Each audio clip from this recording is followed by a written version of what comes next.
What is the well analogy, you might be asking?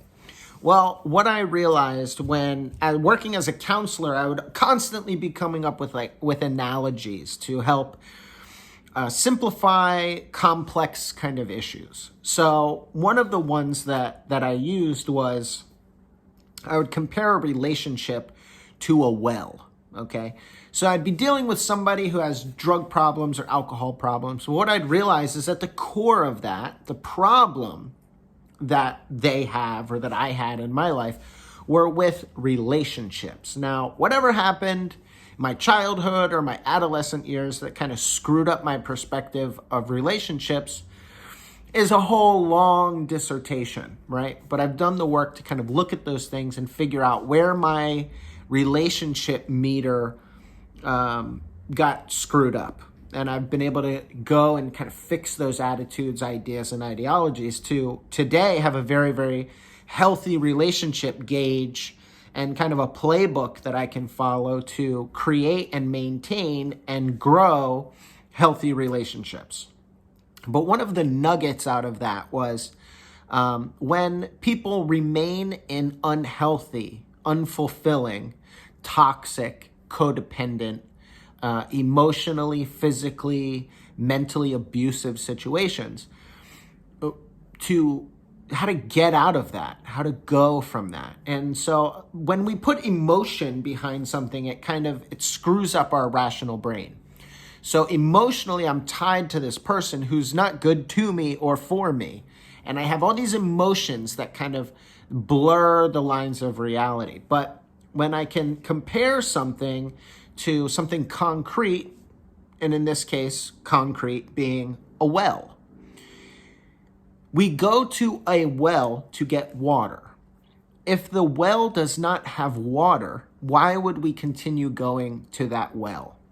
If we did continue going to the empty, dry well, we would be labeled as a little bit cuckoo, And doing the same thing over, expecting a different result, right? As we've all heard. So why am I going to a well with no water? Why am I remaining in a relationship that doesn't give me anything or doesn't fulfill me? So to separate myself from all the bullshit emotions that I'm feeling and to just look at the situation as it is. Every single human being on the planet deserves to be in a relationship where they are loved, appreciated, taken care of, trusted, and cared for 100% by the other person, 100% of the time. So the key is that as a person in the relationship, you're giving 100% and the other person is giving 100%. And if they're not, cut it and move on with your life. Because in the grand scheme of things, as a human being, our lives are but an instant. And no second, no day, no week, no month, no year should be wasted in a relationship that's not joyful and fulfilling and loving. Whether that's a friendship, a work relationship, a business partner, a romantic relationship, a marriage, cousins, aunts, uncles, parents, children, okay? If you learn that this person is not fulfilling their end of the relationship, then you have to drastically pull back what you're giving to the relationship and, if possible, cut it and move on. Life is too short to waste in a toxic, unhealthy relationship. And we need to separate ourselves from the emotions and just look at the logical, rational side of things. And to make whatever comparison we need to have it make sense to us, separate from emotion.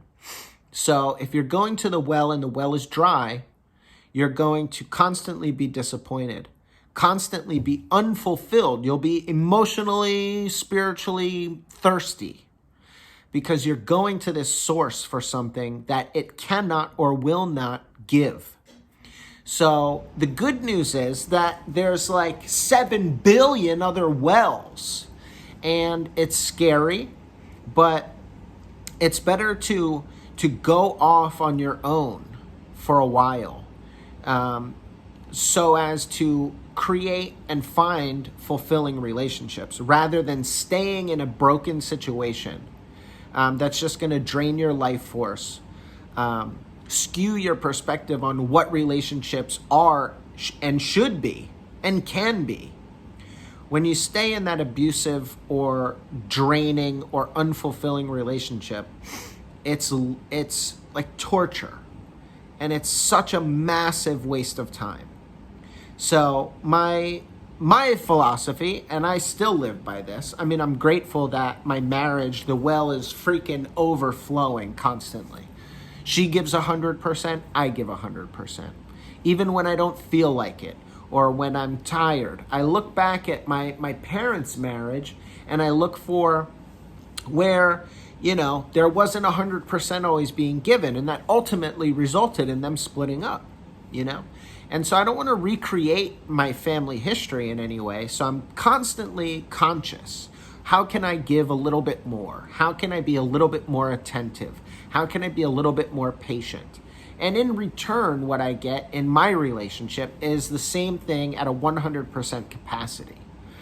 Now, I kind of felt all of this out during the dating process, and I held back on my love and commitment and giving and caring to gauge where she would be at. And once I noticed and I was confident that it was reciprocal equally, I started giving more, and then she started giving more, and then I started giving more, and then she started giving more, to where here we are today, 3 years in, incredibly happy, have never had a fight.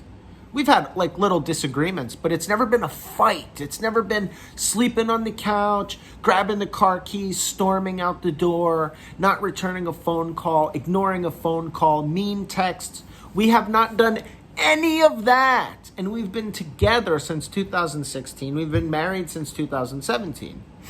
And we just simply don't engage in that. The other side to that is we have the perspective, that 99% of the things that could piss us off or annoy us or let us get into a little tiff or argument are not worth it in the grand scheme of things. I'm 34. Do I have 30 years left? Do I have 40 years left? How much of that time is going to be wasted on bullshit nothingness? So I told her, she said the other day we were at lunch with a bunch of people, and they said, well, so how's your marriage going? How's everything? And she said, well, he doesn't let me get angry. And I said, well, if ever there's something that warrants truly being angry about, like if I really f something up, I'll let you be angry. But for all the miscellaneous nonsense, I'm sorry. I can't sit back and let you be angry or grumpy when I know I could make you laugh, when I know I could change the vibe of what's going on, when I know we could quickly talk about what's maybe bothering one of us and move on and enjoying the rest of the evening or the day or whatever. It's simply just not worth it to hold on to little bullshit grudges, especially in a marriage. So that has to do with a well. My well is full. My well is full of love, compassion, patience, willing to look at myself and admit when I'm wrong. I have all that stuff bubbling up out of my well. And when it starts to run low for whatever reason, I'm tired, I'm frustrated, I let her know in plain language, hey, listen, I'm tired, or I'm grumpy right now, or I'm pissed off about this right now. And she does the same thing to me. She's very clear about it. I'll pick up a vibe. I'll say, are you pissed off about something? And she'll say, yeah. And I'll say, does it have anything to do with me? Because I'm paranoid. And she'll say no. And so then it's like, okay, well, let's talk about what you're upset about and figure out how to not be upset about it for the rest of the day or for the rest of the night or even for the rest of this minute. Could we get over it? Is it worth hanging on to right now? Is it bad, or is it just something annoying, right? And if it's something annoying, compartmentalize it and don't let it ruin the day, okay? So if you're in a relationship where there's bullshit arguments about nothing and little just tiffs and disagreements about nothing, you have to figure out How can we navigate through this? How can we not waste an evening being annoyed with each other over something very stupid? And how can we work on having our well full for each other? And if you're in a relationship where the well is empty, cut it and move on. Life is too short. I've seen people, and I've done it with friends and other situations where I've wasted years. Not wasted because it was a learning experience, but I've invested far more time and energy in a source that gave me nothing. It was dry. It was not fulfilling. And I stayed because of emotion, right? Not logic or rationality. So today, it's very simple. I'm going to give 100%. If the person I'm dealing with is not going to give, if they can't or they won't give 100%, then I have to seriously consider if that relationship is worth any more of my time or energy. Because I'd rather all or nothing. I'd rather give 100% and get 100% than give 40% and get 35 or 50 from somebody. It's just, listen, man, I want people in my life that are going to show up because I want to be the person in other people's lives that shows up and is there. And so if I make that commitment to myself to be that kind of person, I must have those people in my life.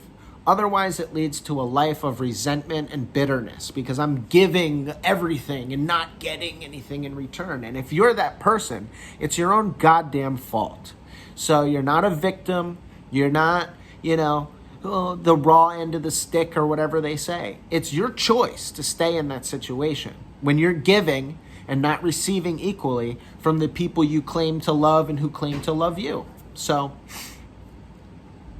go to the well that's full, be the well that's full, and know what being fulfilled feels like. If you stay in a toxic, empty relationship, that's on you.